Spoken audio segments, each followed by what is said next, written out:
welcome to All Steelers Talk, your home for everything Pittsburgh Steelers, presented by allsteelers.com. Hello and welcome, beautiful people, to another episode of All Steelers Talk. It's Friday with Derrick the Kid. I can never get these points down over here at All Steelers Talk. Make sure to subscribe to us on YouTube at All Steelers Talk and check out your favorite podcast hosts on Twitter at Nostrack, at Steelers_DB. Derrick, before we jumped on here, the NFL dropped some pretty significant news that for the first time this season, after really hammering it down heading into the year that they will not reschedule games, they have rescheduled not one, but 3 games officially Monday into Tuesday. The one that concerns the Pittsburgh Steelers the most is obviously the Cleveland Browns at the Las Vegas Raiders, or vice versa, the Las Vegas Raiders at the Cleveland Browns. The Raiders were literally 10 minutes away from getting on the plane. Now they're going to play Monday night. What's your reaction to this? Do you think anything really changes? Do you think that the Browns could suddenly get 20-plus guys back? Doesn't sound like they're going to get 20, but I mean, I guess Baker Mayfield could potentially play. I mean, their goal is obviously to not have, 20-something guys miss and be just playing a bunch of backups, but we'll see. I mean, I'm just not really sure of what the NFL before the season had said that they weren't going to reschedule games like you talked about. And then now they've already rescheduled like 3 or 4 for Monday and Tuesday. I think the big significance for really all the teams that are getting their games pushed back is what do those teams look like next week? Because if this kind of has a snowball effect, some of these teams are going to be playing on 5 and 6 days rest going into next weekend's matchups. Of course, the Steelers don't play the Browns for 2 more weeks. But we'll see. I mean, the Steelers know all about that. They had a freaking a 20-something day stretch last year where they played 4 games on short rest. So it just seems like that's going to be a factor as we head into the playoffs. Yeah, it definitely is. And the Browns play again next Saturday. I'm pretty sure they play on Christmas Eve. And then they head to go play the Steelers at Heinz Field. That's not a good stretch for the Cleveland Browns. I don't think that they get many people back. I don't think it makes a difference. I think that all in all, it kind of feels a little strange. I get 50 plus positive cases within 2 or 3 teams. I understand that one, but I think overall as a whole, what are you going to benefit by moving it to Monday? What do you get a couple of guys back? I just don't know what 36 hours or whatever does for you. That's what I'm saying. I don't know. It doesn't do anything positive. Maybe you get a couple of guys back, but you get a couple of guys back with 0 practice time heading back into the game. And chances are that if the Cleveland Browns continue to test positive today, you think that they're not going to test positive tomorrow and Sunday? Well, that's my thing. What happens tomorrow if they have 3 more guys test positive? You know what I'm saying? I don't know where you draw the line there. I don't know. It's just very crazy. I mean, it just seems like this season's going to end up being really adversely affected kind of by the COVID stuff once again, just like last year was. Oh, yeah. I mean, for the Pittsburgh Steelers today, they moved interviews to virtual, which sucks. Doesn't allow you. Let me tell you, though, Najee Harris is the greatest interview I've ever had in my whole life. And it didn't get any worse in Zoom. He was just all right, I'm just going to be Najee again. You're just going to see a little bit less of my face. He's the type of dude who here's the camera. This is how you should frame yourself. He was up here talking the whole time. The whole time. It was, and then he was getting mad when we'd go off the screen. He'd be I can't see them. I don't know who I'm talking to. Yeah. I'm I love him. I love Najee as a interview. So for the Steelers, it has affected them. I mean, like you said, it'll be a snowball effect for the next couple of weeks, something to monitor. Obviously, we don't have the answers to that. I don't think the NFL has the answers to that. Although I was watching the Pat McAfee show a couple of days ago, and Ian Rappaport dropped that they spent their meeting time to discuss changes in the COVID protocol was 20 minutes. They're we have 10:20 to 10:40 scheduled to talk COVID. And I'm that's all you're spent 20 minutes. There's 150 guys that just tested positive. And you're just 15 minutes. We could probably check that one out and get 5-minute lunch. That's our best course of action here. The Browns play on Monday. The Pittsburgh Steelers still play on Sunday. They only have 1 positive COVID test as of right now. It's Monty Adams. And they host the Tennessee Titans, not the Cleveland Browns, excuse me. Week 15, a must win that I think everybody at this point has admitted that the Steelers cannot lose another game for the remainder of the season. It starts right here against Tennessee.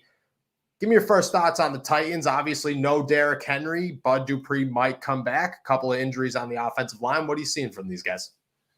I mean, it's different pieces and maybe a less explosive or like a less impressive Titans team, but they still have a really good record. I mean, they found a way to win games. Their offense hasn't been playing very well over the past month, but their defense has kind of helped carry them a little bit. But I mean, it's the same team. I mean, they're kind of built up front. They still are able to run the ball even without Derrick Henry, just not as well, but they're still focusing on, moving the football that way. And then their defense, same thing, like built really up front, up the middle. Jeffrey Simmons, Danico Autry's having a great year. They got some really exciting pass rushers, maybe getting Bud Dupree back, Harold Landry off the edge. They definitely got some guys over there. And of course, Kevin Byard, one of the best safeties in the league. No doubt. Their overall defense, I want to start with the offense. I don't know. Did you catch Mike Tomlin calling Ryan Tannehill? I did see that. All right. I'm glad that somebody else caught that one. No, I'm not 100% on this stat, but I heard it literally an hour ago, and I was like, well, that's very interesting.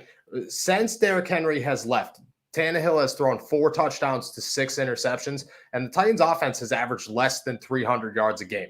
They're still winning. And just like you said, their record's still good, even if they're beat up. But there's obviously a decline there, right? I mean, there's no Derrick Henry. Where is the hole here? Is it just they're still winning because they're the Tennessee Titans and overall they're good enough? Or is it they're kind of getting lucky because they have not played well?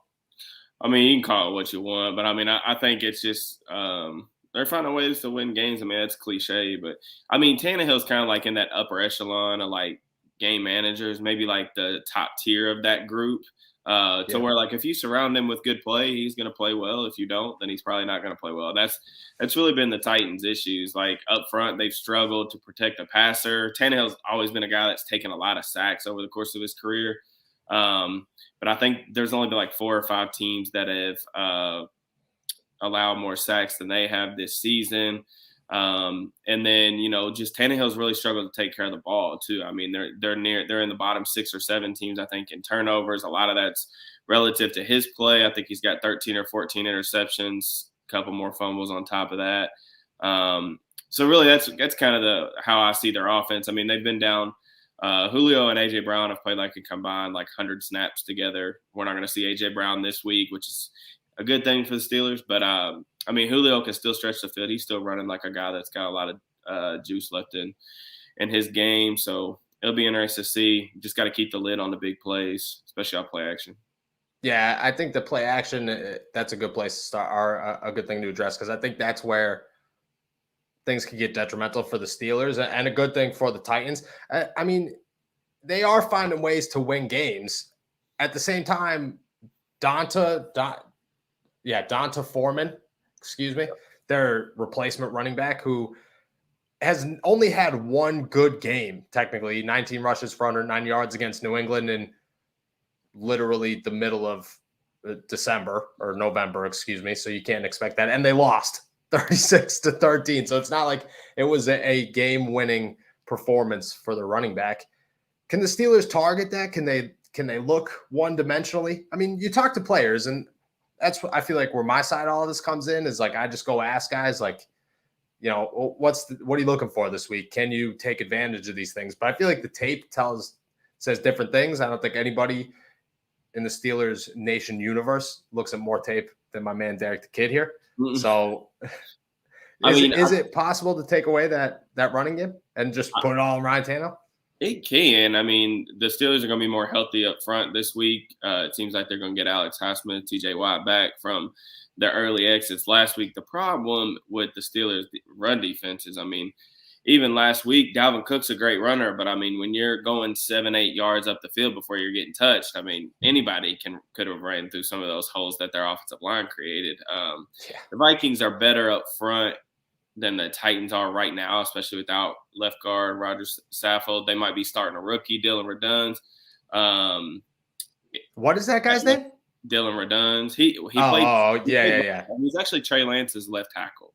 Yeah, I did He know was that. a I did know second that. round pick for them, but that they moved him inside. That's how they've got him listed.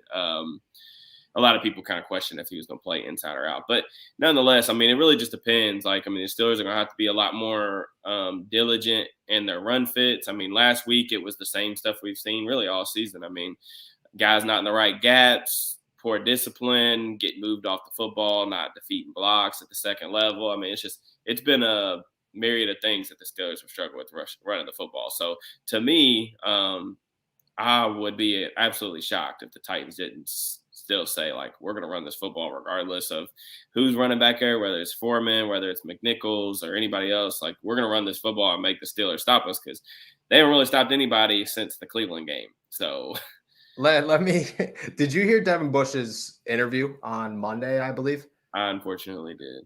Okay. What is your take on his quote, if you got bit by a dog, when would be the next time you'd go, or you wouldn't go up to a dog next time, or whatever the quote was? How did you take that before I tell you how I took that?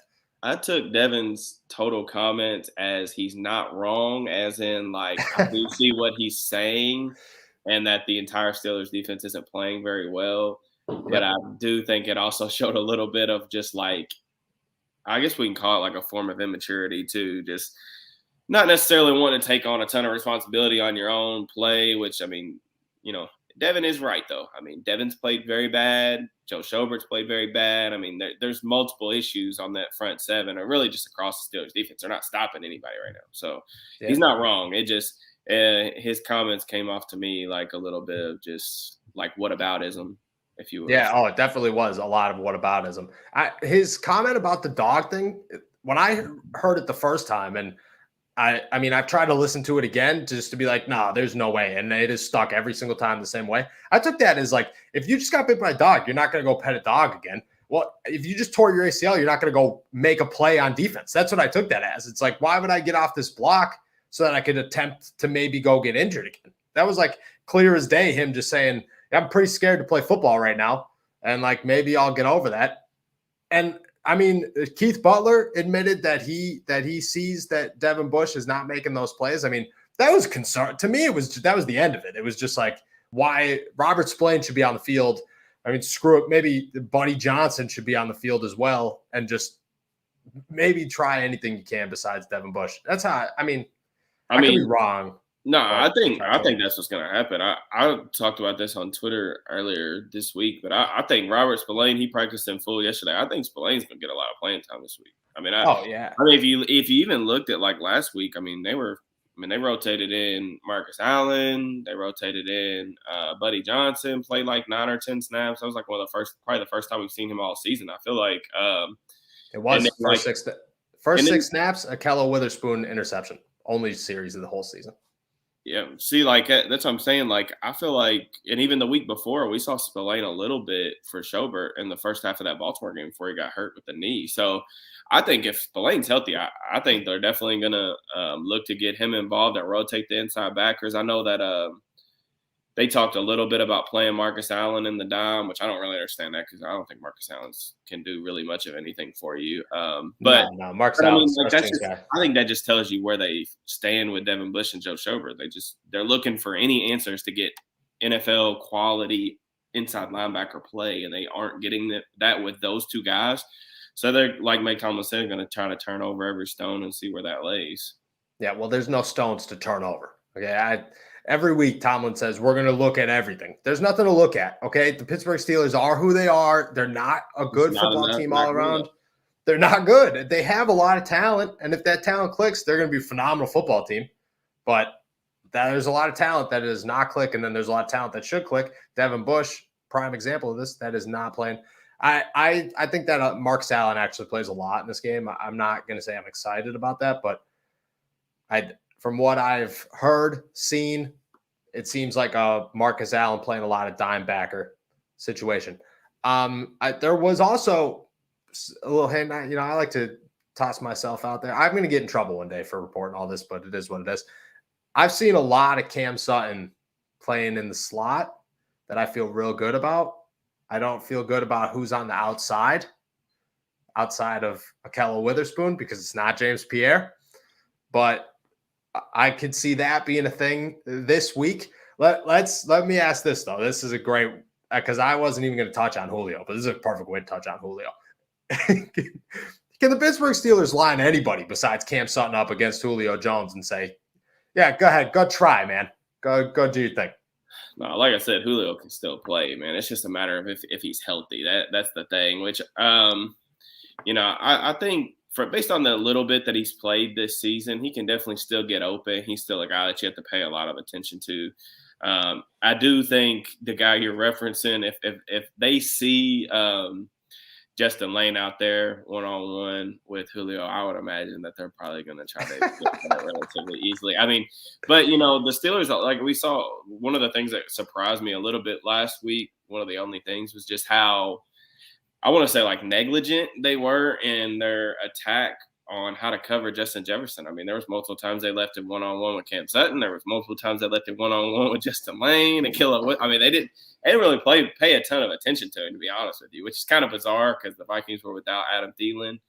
And he was really the main guy that they were trying to stop. But they didn't pay a ton of attention to him. So, I mean, maybe they do the same with Julio, and I'm sure the Titans would welcome that, given their injuries at the receiver positions. I mean, no A.J. Brown for several weeks now. He's on IR. They've got Nick Westbrook-Akan, Chester Rogers, Racey McGrath. So, I mean, there's a lot of just names out there that haven't played a lot of NFL football, but, they still got Julio. So yeah, they have Julio and it's a lot of Ray McLeods. It's like Deontay Johnson and the rest of the Pittsburgh Steelers receiving corps. Yeah. It's basically who they're working with right here. Let's flip it over to the other side of the football here. The Steelers offense has had literally one focus all week long, and that is figuring out why they can't run no huddle throughout a whole game. They only break it down in 2 minutes, and at the end of games, when they're down 23 points, it seems to work very well for them. Is that all they can do with it? Is if you make a team, a no-huddle team, a Peyton Manning type style offense, some would say, is that just too much? Do you think that they can't do that for a whole game, or do you think that they're kind of being conservative, maybe too conservative in how they use it?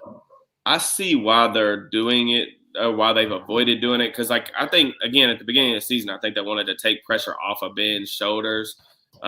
Because 39-year-olds shouldn't have to carry an offense like that. But this is kind of where they're at. I mean, they don't run the football very well. They got a lot of young players on the offensive line. Starting 2 rookies. They got a rookie tailback. They got a lot of inexperienced receivers getting more playing time than they ever have. So I think it's just a lot of that inexperience that they're not trying to put too much on their shoulders by going up tempo.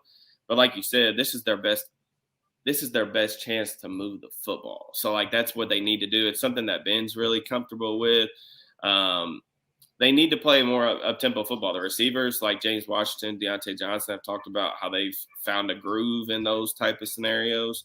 So I hope they do it earlier in games because they're not scoring very many points off their scripted plays in the first half. And the defense isn't really stopping anybody. So who cares? If you go 3 and out twice, who cares? I mean, at the end of the day, what's the difference between going 3 and out twice in the first half with the no huddle than without it? Because, the defense hasn't stopped anybody anyway. So at least give yourself the best shot, in my opinion, and roll with that. So that's how I felt too. And every answer seems to be like, oh, well, you have to keep it the way that it is. You can't overdo something because then they'll figure it out. And I'm like, well, what you're doing is being figured out. Mike Tomlin had to come up with an excuse of why the Steelers' first 10 plays have been so bad and literally said, oh, sometimes you script plays to see what the other team is doing. And then Matt Canada was asked about it, and he was like, no, that's not what we do at all, actually. That's not what you script 10 plays for. I think there's a little bit of a disconnect between I think there's a big disconnect. Canada to Ben as far as how they start games. Look, if Mike Tomlin and Ben Roethlisberger both knew that this was Ben's last year coming into the season, and Steelers Nation wouldn't try to hang them for making this decision, Randy Fichtner would be the offensive coordinator this year because that would mean Ben Roethlisberger is the offensive coordinator this year. I think Matt Canada doesn't allow that. Did you hear? I think it was Charlie Batch went on the Fan twice now and literally just destroyed Matt Canada, just saying, put your ego aside and let Ben run the offense. That's pretty much what should happen. I mean, if at this point we've seen for 2 years now, that's what should happen. And I think too, like the Steelers haven't done a good job surrounding Ben with what he needs to succeed at this age. But like, I also want to point out too, like, and I do some of the stuff that Batch has referred to, like in the past. I'm not sure what his comments were today. I saw people talking about it, but like if they have restricted Ben's ability to change the play pre-snap or make pre-snap decisions, that to me is a fireable offense. So I'm going to assume I'm going to hope that that's not true. I don't think it is. But remember those reports came out earlier this season that said that. Did they not? That was from Batch, though. Oh, okay, okay. And again, I know Batch and Ben have a pretty good relationship, so I won't. I'm like I said, I don't want to speculate on that. But I will say too, like going no huddle or like going just up tempo. Like you can huddle and still move at tempo and change the tempo of the game. Like you don't necessarily have to have Ben call all the plays in those scenarios. Like you can still, like Canada's headset doesn't get turned off just because they're going no. Like, you know, he can still be in his ear and give suggestions about like, hey, what do we look like? And you can even script like an up tempo start and drive. Like, I mean, that's not illegal. I mean, you can come out and say we're gonna go up tempo, and it doesn't mean that they have to go all pass plays either. Like we've seen the Ravens game down the stretch. I mean, they went a little bit of tempo and they had some success running the ball. So I mean, it's not. It doesn't have to be, I think, as black and white as like we've often made it. Like it just needs to be like we need to see some type of adjustment just because they're not starting fast enough. And I think at this point in the season, like, which I can't believe I'm saying this, but like, I think at this point in the season, I don't think the defense is going to turn this around. Like I've officially, after last week, I think I've turned the page on them, like turning this thing around. But I think with the way that Ben's played, especially like recently, at least the flashes, I think there may be like just a little bit of magic left to where like he may be able to limp them into the playoffs and get destroyed in round one. But like I think he's your best shot. So that's what I'm saying. Like let him do what he's comfortable with, and let's just see where it lays. Because I mean, if it doesn't work, who cares? I mean, they're not winning right now anyway. Like what are the alternatives? I guess is my question. That's the problem. That's the problem, though. For the last 2 seasons, we've been asking that same question. What is the alternative? What's the issue? What's the worst thing that can happen? And nobody who's calling the plays in Pittsburgh wants to say, yeah, you know, you're probably right. We should just let Ben do it and see what happens. I mean, it can't be the fact that they're just trying to gel everything, that they're just like, we want Matt Canada to get his feet wet and to get things going, because that's not, I mean, who cares?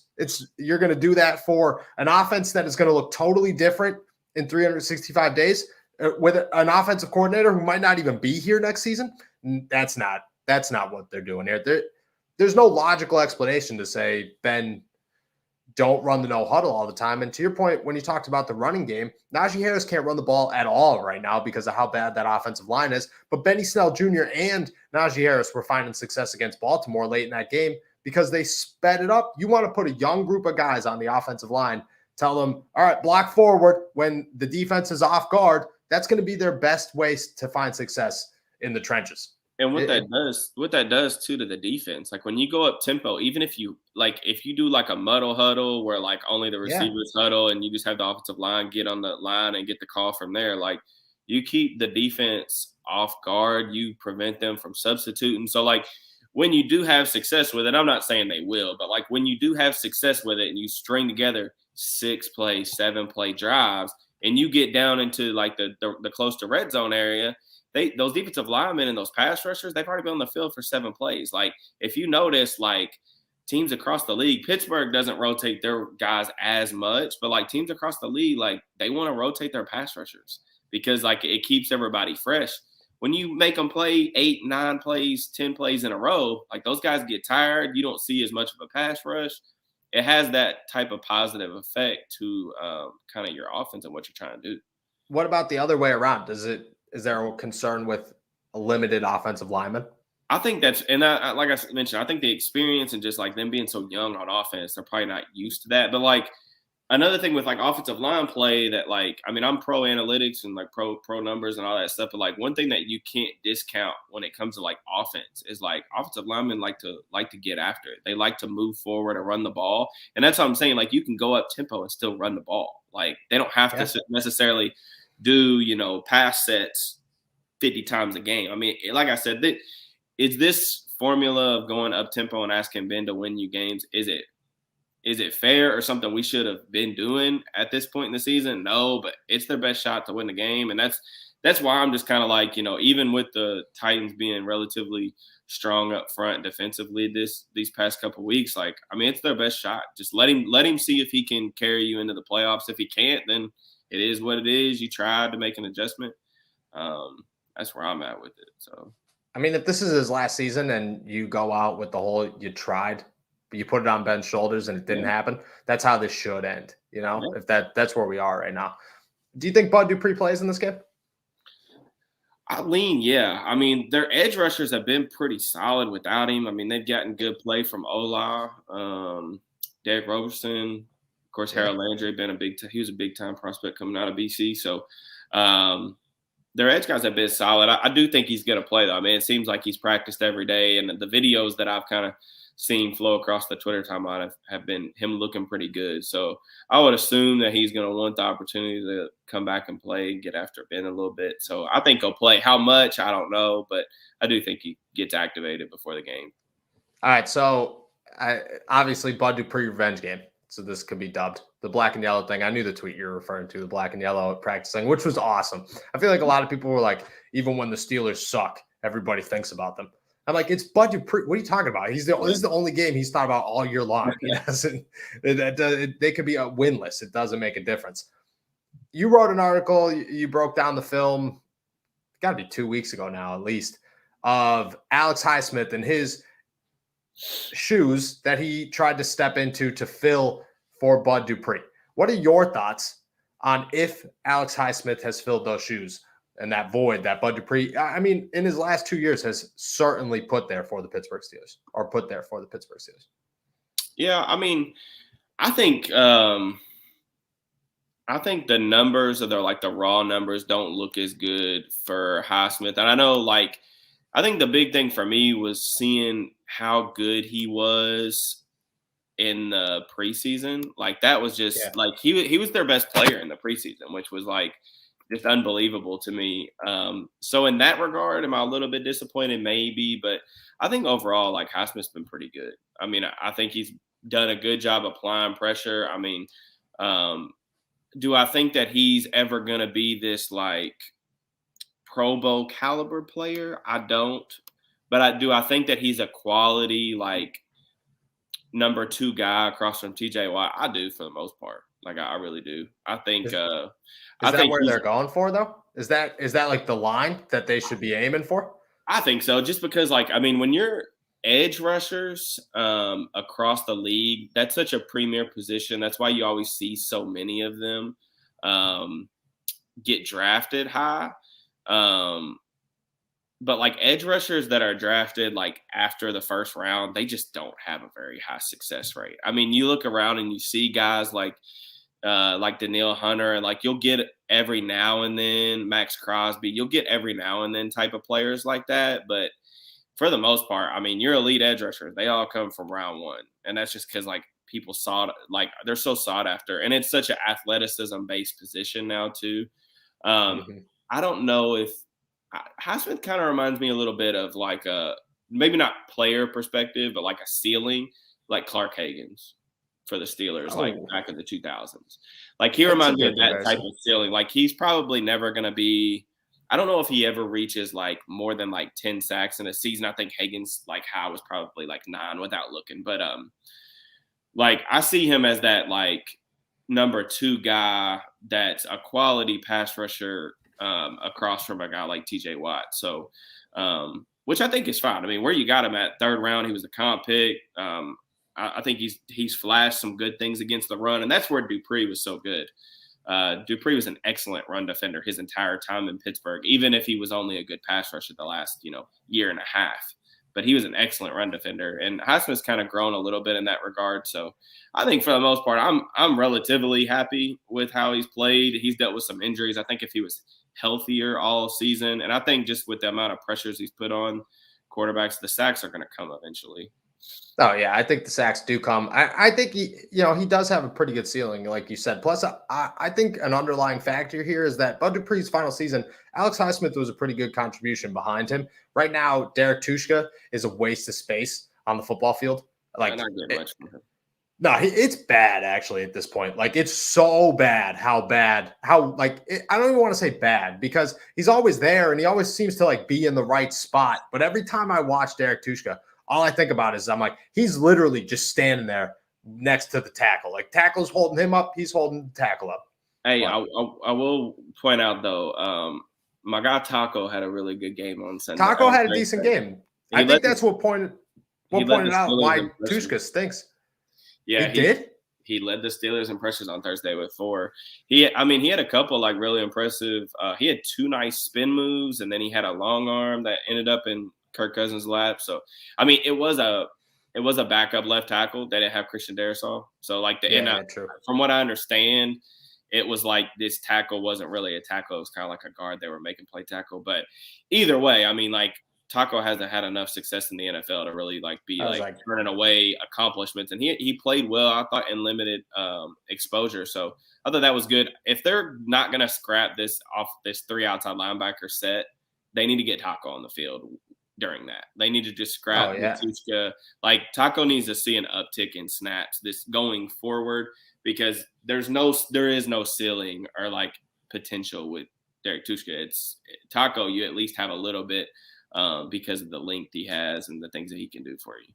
Yeah, I definitely agree with that one. I didn't know that he led the team in pressures. That's pretty good. I did see at least one real nasty spin on the inside. Yeah, that ended up with Kirk Cousins. 2 good spin moves, and I saw like at least 1 good long arm move. And he only rushed the passer I want to say he rushed the passer 15 times on Thursday. He got 4 pressures. I mean, that's you take that every day from anybody, especially third, fourth outside linebacker. 4th outside linebacker. It should be 3rd, but 4th outside linebacker. As we're talking here, the Cleveland Browns have added 8 more players to their COVID reserve list, including Kareem Hunt, Grant Delpit, Ronnie Harrison, Mac Wilson, which we knew already, and AJ Green and Jacob Phillips. So this whole Monday night thing, I mean, at this point, dude, it's going to be practice squad versus Derek Carr, and I'm still going to put Nick Chubb I'm still going to put my money on Nick Chubb to win that game. Bro, like, what are we doing? I mean, what are we doing? Like, if you said before the season that an outbreak was going to result in a forfeit, I'm not trying to blame the Browns players for being positive. Like, I'm saying, like, I don't know what the solution is. I would love for any suggestions out there. Tell me what you're supposed to do when a team has 30-plus positives. Like, where are you going to move the game to? I mean, the bye weeks are over. It's late into the season. You can't – it's either make them forfeit or you're going to mess around with the schedule and everybody else is going to pay the consequence.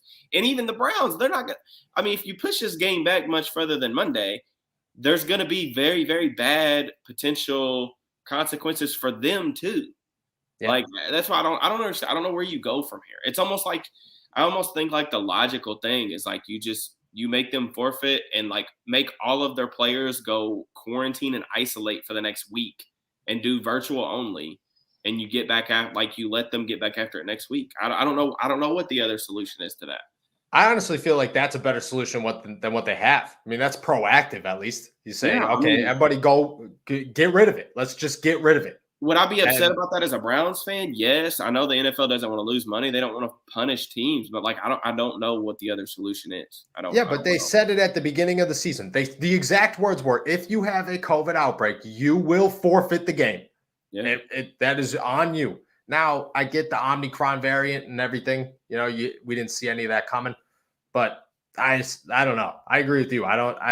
This is a very unproactive approach to just reschedule it 2 days later and say, yeah, everything will be fine. You just had 8 guys test positive Friday night, but by Monday at 5:00, I'm feeling like you guys are going to be in the clear of this COVID-19 nonsense. No, things are going to get so much worse before they get better. But we're here for the roller coaster. I guess that's what it is.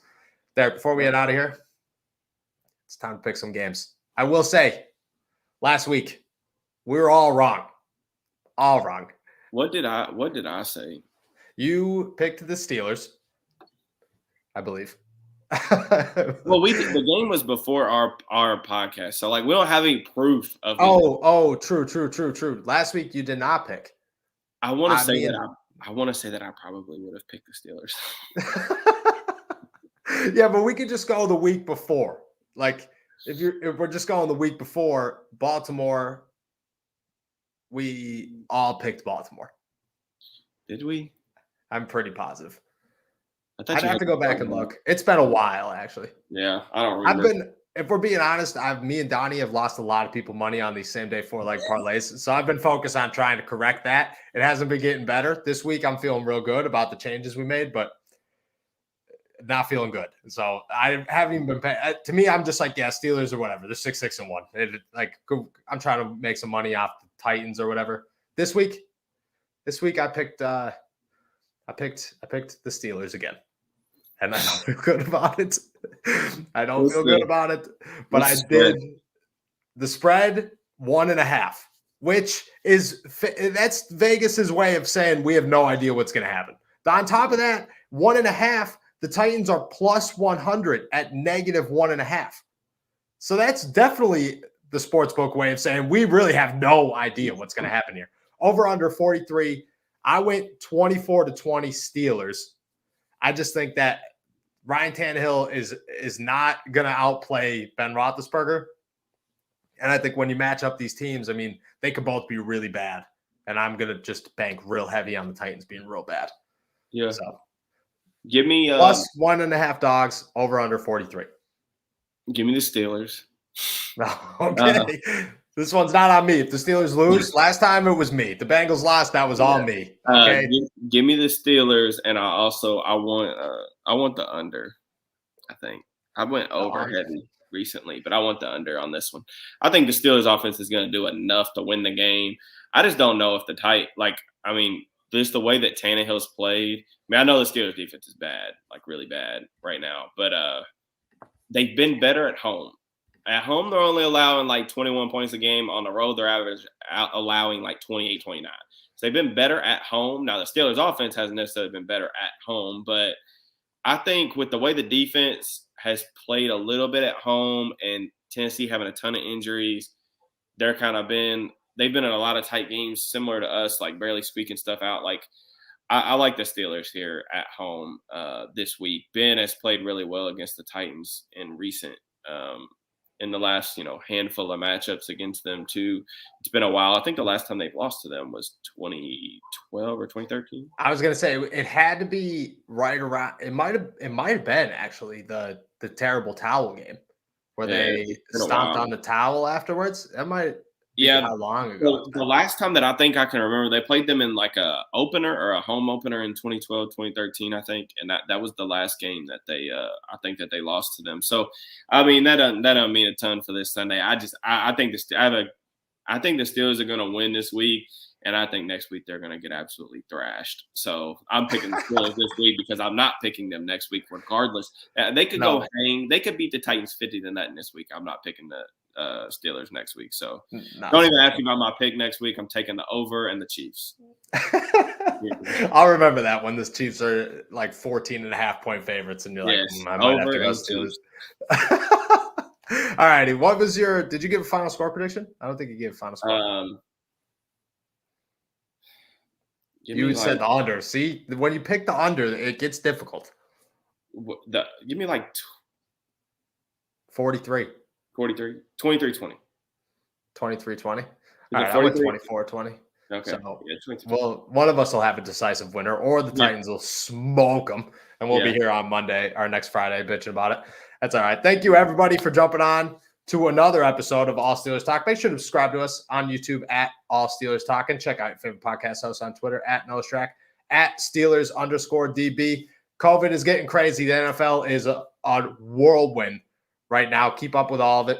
Watch your games Saturday, Sunday, Monday, Tuesday. We got a great weekend of football here, and we'll see you next week.